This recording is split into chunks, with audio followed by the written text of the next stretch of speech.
बेटा आज हमारे पास एक्सरसाइज 7.5 का क्वेश्चन नंबर 1 जिसमें u v और w दिया गया और पूछा गया find the volume of parallel pipe. हमने इसमें क्या निकालना है? वॉल्यूम ऑफ पैरेलल पाइप का जो फार्मूला है वो आपके पास क्या है? u dot v cross w। पहले आप निकालते हैं इसमें दो वेक्टर्स का क्रॉस प्रोडक्ट, अब उन्हें तीन वेक्टर का क्रॉस प्रोडक्ट निकालना है। अब पहले क्या दिया गया आपके पास? बेटा u वेक्टर दिया गया है, तो पहले u वेक्टर के कोएफिशिएंट लिखने हैं। आपने i से शुरू करना है।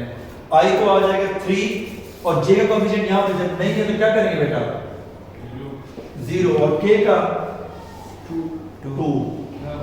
v के लिए क्या लिखेंगे बेटा बताएं? इत्तिशाम 1 सर माइनस लिखना है ना, -2 क्यों लिखेंगे बेटा? j का -4 है। वो डिटरमिनेंट जब निकालेंगे तब उसके बाद आता है। अभी डिटरमिनेंट नहीं निकाल रहे, सेकंड एलिमेंट की जब डिटरमिनेंट लेते हैं उस वक्त माइनस लेते हैं। w को क्या लिखेंगे अब्दुल्ला? 0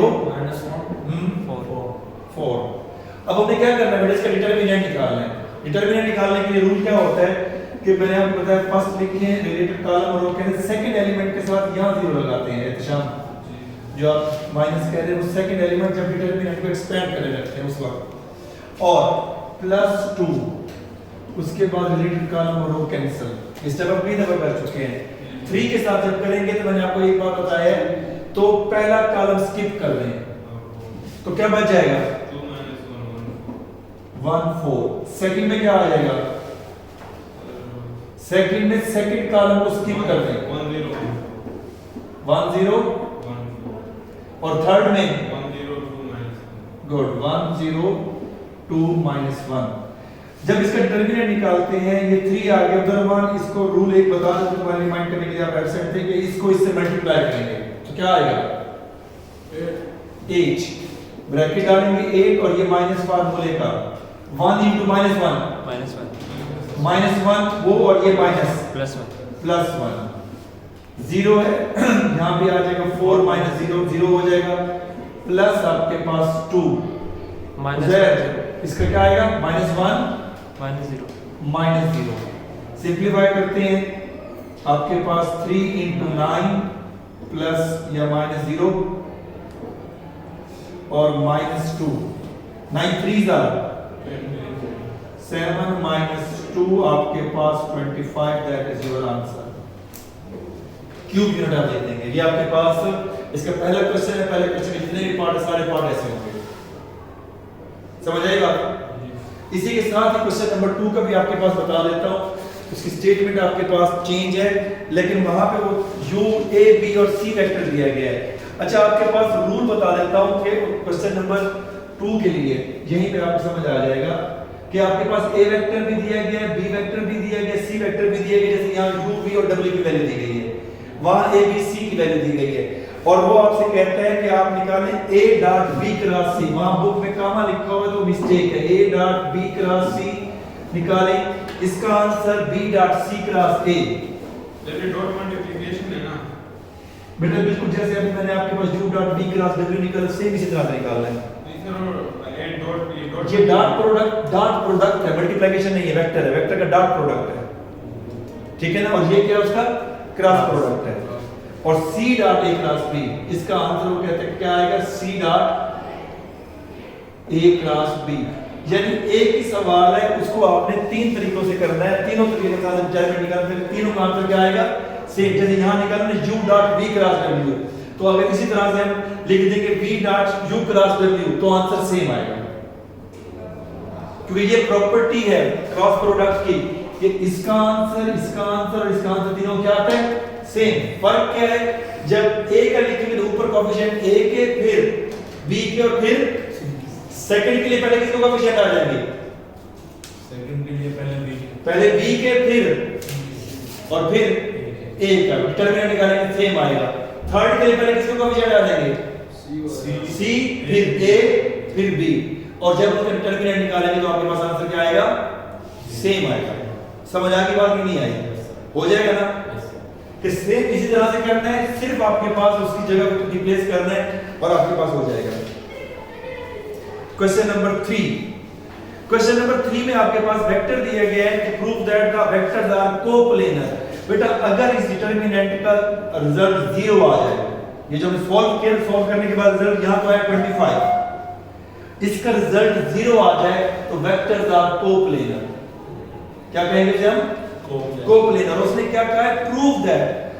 प्रूव दैट का मतलब लास्ट में 0 आएगा। अगर 0 नहीं आ रहा तो it means that you are doing some wrong. ठीक है? Is it clear? Question number 1 भी क्लियर हो गया और क्वेश्चन नंबर 2 को भी मैंने आपके पास क्लियर कर दिया। और क्वेश्चन नंबर 3 में उसने क्या लफ्ज यूज किया? कोप्लेनर।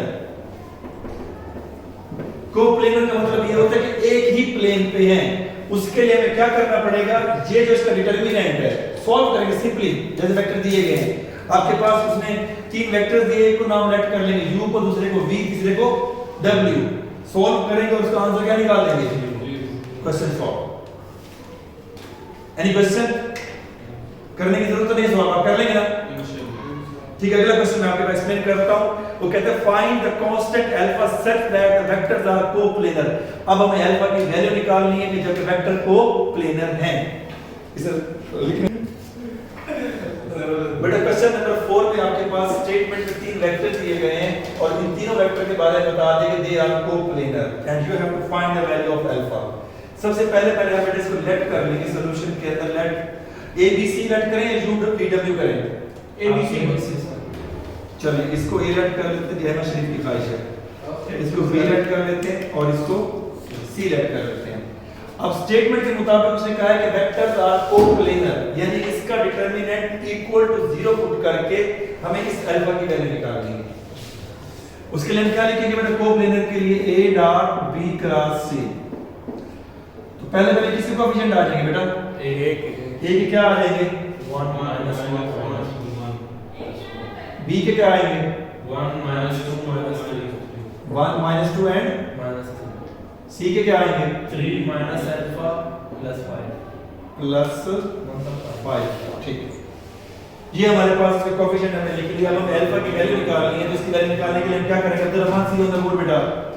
पहले नंबर पे 1 लिख के रिलेटेड कॉलम और रो कैंसिल करेंगे, फिर माइनस फार्मूले का है और ये माइनस प्लस हो जाएगा, फिर कॉलम और रो कैंसिल और फिर यहाँ पे लास्ट का 1 लिख के रिलेटेड कॉलम और रो कैंसिल। इस पहले डिटरमिनेंट के अंदर क्या आएगा? -2 minus alpha 2 minus 3 minus alpha 5। Good, -2 minus alpha और -3 5 भी लिख सकते हैं। फिर सेकंड के अंदर 1 3 सेकंड कॉलम को स्किप कर देंगे। 1 3 minus 3 5 गुड, थर्ड के अंदर 1 3 minus 2 minus alpha। यूं तो याद हो जाता कि नहीं हो जाता? क्या अहमद शरीफ याद होगा कि कैसे लिखने हैं? सर याद हो आपको यकीन है बोर्ड पे भी करके दिखा सर। नहीं, अभी बोर्ड पे नहीं बुलाता। अच्छा 1 बेटा इन दो को करेंगे मल्टीप्लाई, क्या आ जाएगा? -10। गुड, अहमद शरीफ भी पढ़ रहा है। इन दो को मल्टीप्लाई करेंगे माइनस माइनस प्लस 6 माइनस है तो मान प्लस 6 नहीं आता, अल्फा है। ठीक अल्फा आएगा। अल्लाह के बंदे एक्साइटमेंट में ज्यादा आगे चला गया। अच्छा +1 इन दो का प्रोडक्ट क्या आएगा? 5 5 plus 9 good,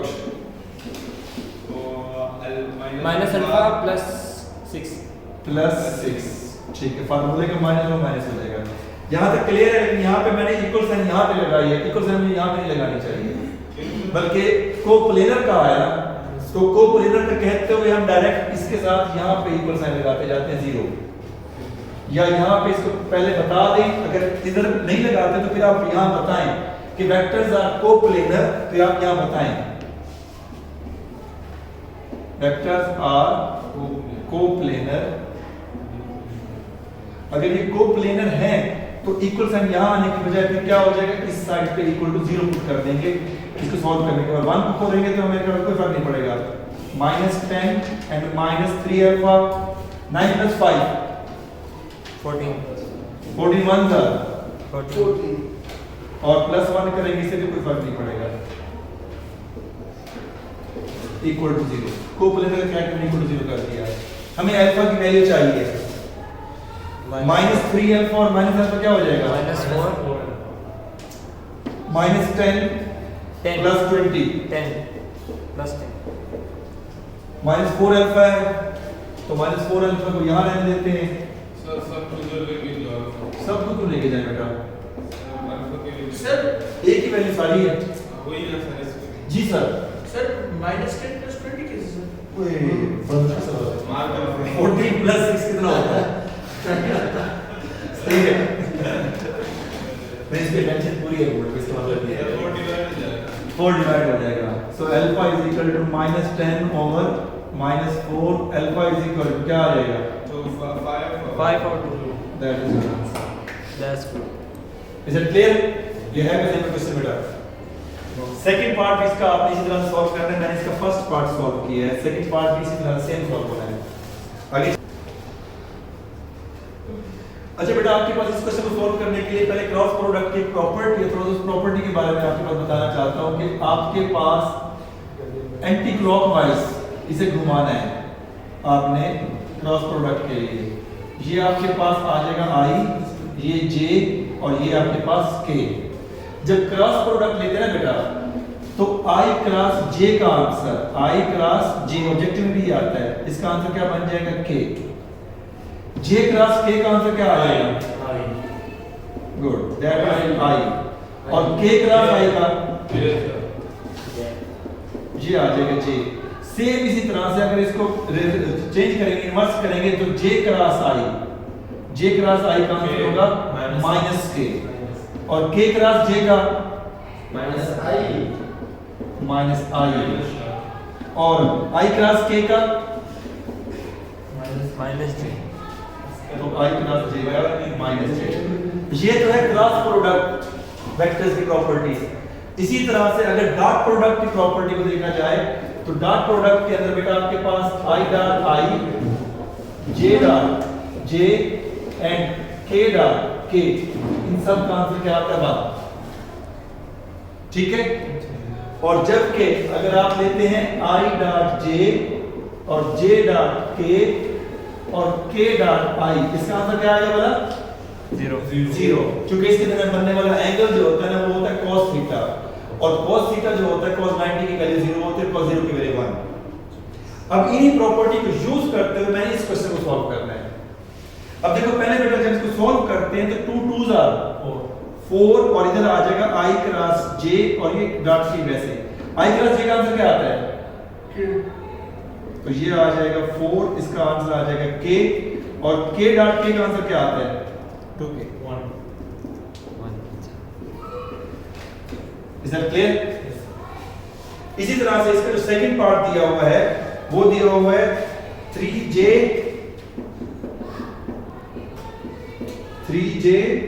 dot k cross i।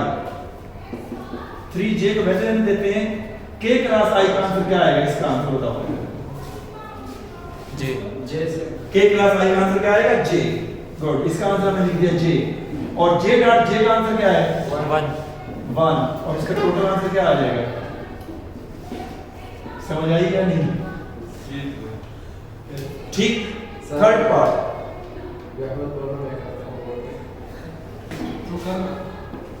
Board पे में जा रहे बच्चा। सर वो अहमद को ज्यादा नहीं हो उधर को जल्दी आज कोई भी चलें। जब बेटा इसकी ब्रैकेट ओपन करेंगे ना तो ब्रैकेट ये थर्ड पार्ट, इसी क्वेश्चन नंबर 5 का ये फर्स्ट पार्ट, ये सेकंड पार्ट और ये थर्ड पार्ट कर रहा हूं। तो इसको पहले हम ब्रैकेट से बाहर यूं लिखेंगे k dot i cross j। जी सर i क्रॉस j का आंसर क्या आएगा? क्योंकि पहले क्रॉस प्रोडक्ट सॉल्व k आ जाएगा, तो इसका आंसर आ गया k और k डॉट k का 1 वो वाला क्लियर। सर उसे में बीमारी सर पीछे से ये चीजें फेंक